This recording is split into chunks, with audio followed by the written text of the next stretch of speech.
Bladed Articles. Hello and welcome to Bladed Articles.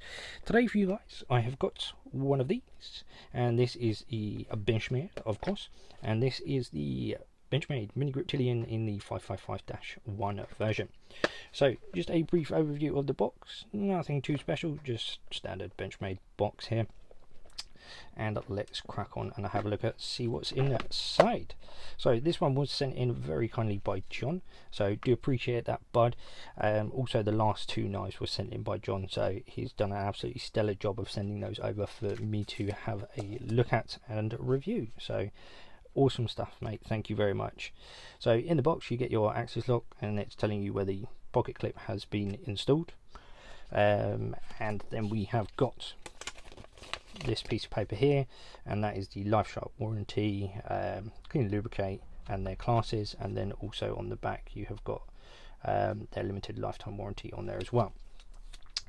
And in this one we've got a do not eat, little Brucey bonus for us, little Brucey bonus. So let's move this out of the way, and it also comes in a little nice baggie with a Benchmade of course at the front, of course. And here she is. Right, here is the Benchmade Mini Grip. There she is in all her glory. Now, I've got to start off by saying this is probably one of the most ergonomically nice knives I've ever held. It's just the shape of the scales, where you see where they bow out just a little bit here. This pocket clip doesn't actually get in the way as much as you would think, considering the size of it, but you can feel it just a teeny bit up here when it is in your hands. But that is just so darn comfortable like that. It really fucking is. I was completely surprised at that, to be honest, but that made it all the better.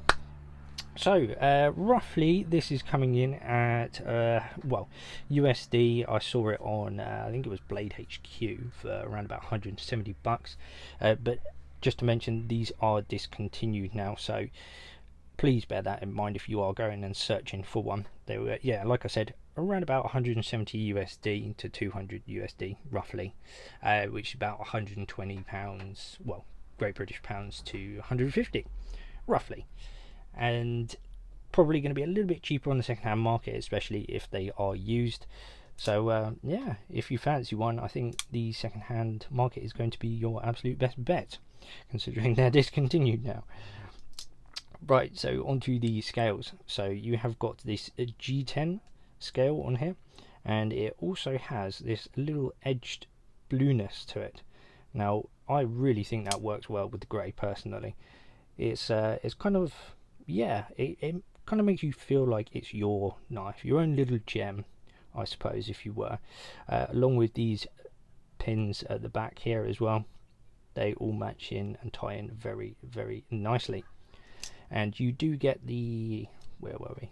When we get there, we do get the stainless liners in there, or the steel liners. Do apologise. Just about to see them there.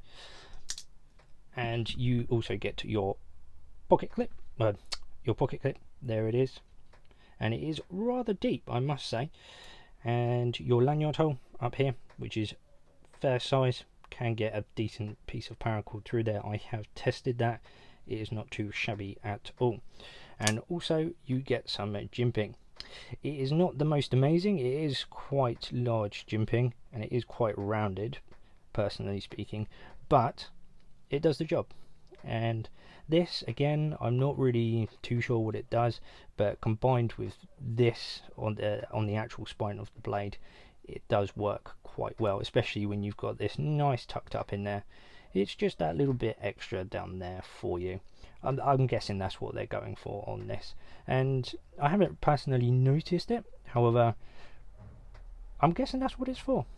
I've always used it with the jimping up here like so.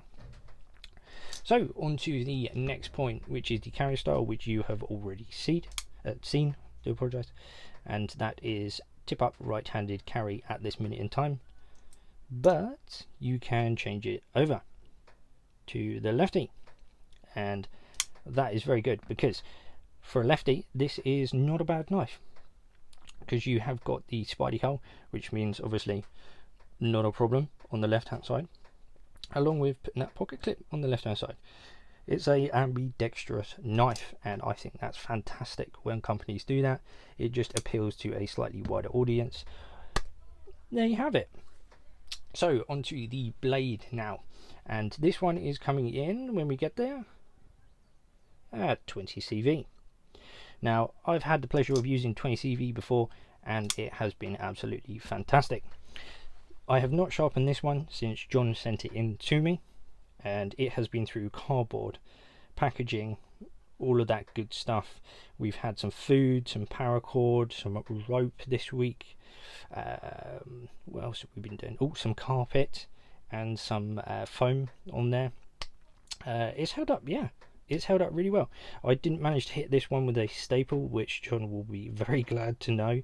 After that incident, I now check every box. I check every box if I'm cutting it with someone else's knife. If it's my knife, I will just go absolutely free ham into it, and yeah, it is what it is. But got to take a little bit more care when it is not my knife. So this is obviously a sheepsfoot blade, and it has been just absolutely beautiful.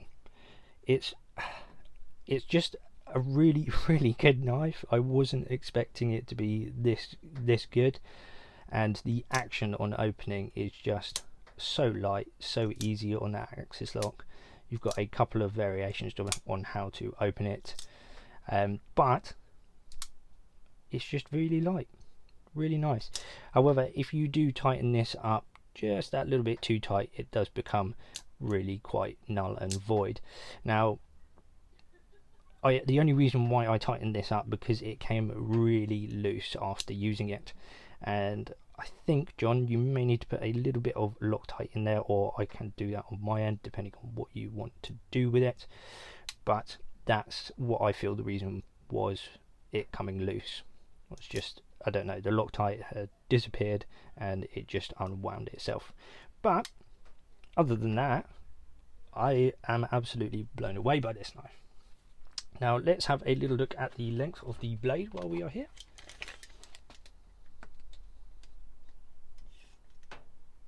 And we are coming in at just over 7 centimeters, or that might be actually dead on. Oh no, 7.1 centimeters, I would say, on the cutting edge. Yeah, man. And then point to point, we are looking at 17.2, I would go for. On the little closed formation, we will try that way around, so it don't go frigging everywhere. Human. And just under 10 centimeters, so 9.8 I would go for. 9.8, maybe 9.9 on the closed formation, centimeters that is. And also I forgot to say the blade centering actually. Now this one is not too bad at all. It is pinging to the right, but I did just gently try and tighten that screw up, just a minuscule amount. However, any more than this and it seems to be really stiff to open, so I've just slightly wound it back just a tiny bit. I mean, not even a millimeter, just you can just feel the pressure, and that has been perfect. It's not rubbing and it is amazing action. However, I feel, like I said, when this gets back to John, I think he might need to just Loctite that up a little bit and maybe fiddle about with the centering on there just in case. But obviously I'm not going to crack on and do that because that's not my knife. It was just because it was coming loose and I felt that I didn't want to lose the screw, the pivot screw. Anyway, so onto the screws. Actually, we will go for, let's try a T8. There we go. Let's try a T8 for the pivot. I think it is around this side. There we go. No, that's a bit loosey-goosey. Let's go for a 10. There we go.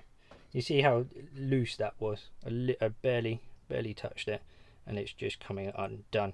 So that is the tightness I have left it at, because any tighter and it seems to obviously get too tight. Now, there is the T10. There we go. And we'll put that back. And we'll put that back. And I think the rest of them are going to be T6s. One nice and snug. Two nice and snug. And on the pocket, one nice and snug. Two nice and snug. If we can get this one. Can't quite get in there because of that pocket clip, but I feel it is going to be a T6 still on there. And we'll just double check on the other side, because there is one here, because all the other three at the top there for the bars, you only have one on that side, and same on the pivot. And we'll just try the liners, the liner screws, I do believe these are. Yep, 1 and 2 on that T6, of course. There we go. Move that out of the way. Now, on to the logos. So you do get the Benchmade logo, obviously, on the show side there, as you can see. And that has the 555 in there right at the bottom as well, underneath the USA. And also on the back, you do get Mel Pardew. I think that's how we pronounce it. Mel Pardew. That's how I'm going to pronounce it. Do apologise if I've absolutely crucified his name. And then just below that it says benchmade.com/pat. So I'm guessing this is being patented, the actual design itself. And obviously the 20 CV at the top there as well. Onto the hair pop. I have not touched this, like I said. So let's see what we have got. We'll go for the centre. Ah, look at that. As expected from 20 CV, it is holding its edge really, really nicely. And there we go. There's the hairs that it is popping like so. So we can call that shaving sharp. Onto the size comparison now, just before we go. So I have got obviously the 940, just to bring it up to size. There we go. And also got a Luna here, just because you peeps know all about the Lunas. And then for funsies, we have got the bug out as well. So this is the full size. There we go. So as you can see, all the scales matching up, just gives you a slight indication of blade to scale ratio against some of the others. So hopefully that has helped you out. Anything I haven't covered, please obviously drop it down in the comments below. Anything you want to know, again, please drop it in the comments below. And thank you very much.